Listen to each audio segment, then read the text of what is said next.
প্রতিদিনকার মতো আজকেও ছাদ বাগানের কিছু ফুলের ছবি দিলাম, কিন্তু একটু অন্য আঙ্গিকে দিলাম। আমি ফুলগুলোকে একটু ম্যাক্রো ছবি তুলেছি। আমি আগে আমার একটা রিলে বলেছিলাম যে আমরা যখন ফটোগ্রাফি করি তখন সেই ফটোগ্রাফিটা নানাভাবে করা যায়।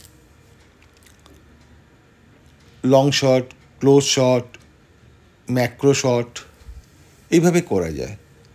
অ্যাকচুয়ালি কোনো একটা সাবজেক্টের ছবি তোলার সময় তার অ্যাঙ্গেল অফ ভিউটা যদি আমরা চেঞ্জ করে দিই তাহলে কিন্তু একই সাবজেক্টের বিভিন্ন আঙ্গিকে ছবি তোলা যায় এবং সেটা খুবই দৃষ্টিনন্দন হয় এবং একটা অন্য রকমের ডাইমেনশন সৃষ্টি হয়।